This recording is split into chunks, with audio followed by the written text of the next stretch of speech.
নমস্কার, আমার নাম অন্বেষা সরকার। আমি একটি ছড়া বলবো। ছড়ার নাম আমাদের গ্রাম। লিখেছেন বন্দে আলী মিয়া। আমাদের ছোট গায়ে ছোট ছোট ঘর, থাকি সেটা সবে মিলে, নাহি কেহ পর।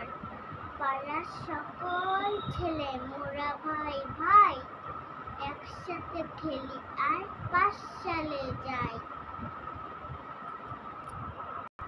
আমার ছড়াটা কেমন হয়েছে সবাই কমেন্ট করে জানাবা, লাইক করেও জানাবা। দাদা ভাই ভাই বলবো না, বলো।